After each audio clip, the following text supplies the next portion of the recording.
పోలవరం ప్రాజెక్టుని ముఖ్యమంత్రి చంద్రబాబు నాయుడు సందర్శించారు. అక్కడ పరిస్థితులను పర్యవేక్షణ చేశారు. 2027 నాటికి పోలవరం ప్రాజెక్టును పూర్తి చేయాలని చంద్రబాబు నాయుడు ఆకాంక్షిస్తున్నారు. ఈ 2 ఏళ్లలో మరింత వేగంగా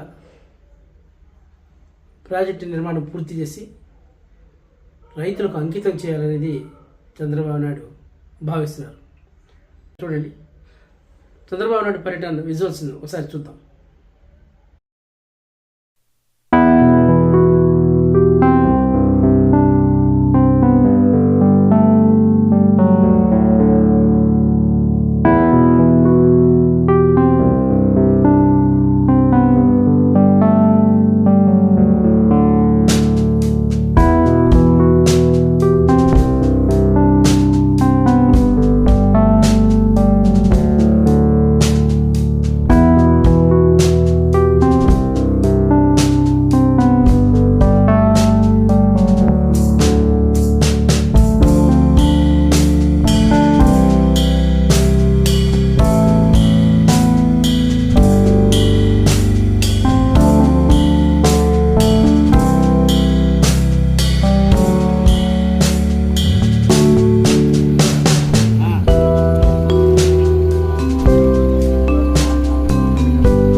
జల వనరుల శాఖ మాజీ మంత్రి అంబటి రాంబాబు ముఖ్యమంత్రి చంద్రబాబు నాయుడుపై విరుచుకుపడ్డారు.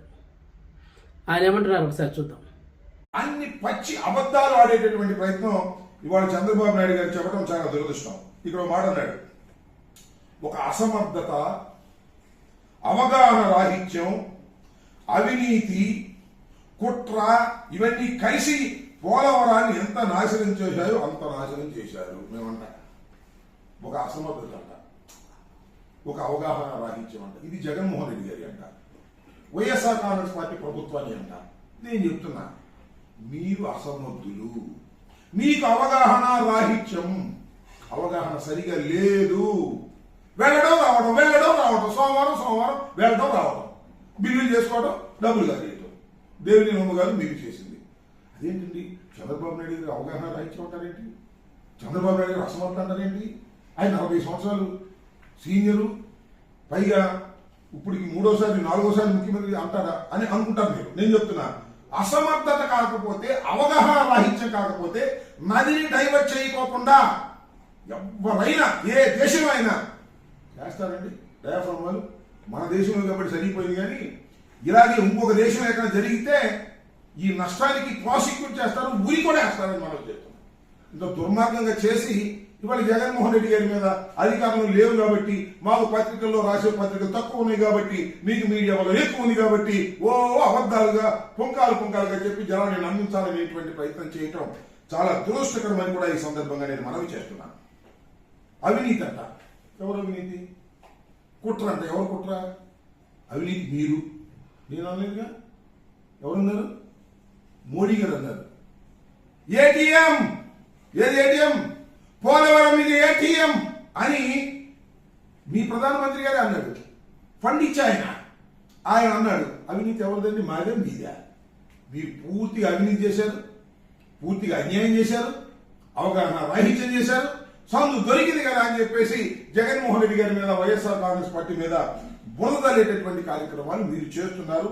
ఇది తగదని కూడా ఈ సందర్భంగా నేను చెప్పదలుచుకున్నాను.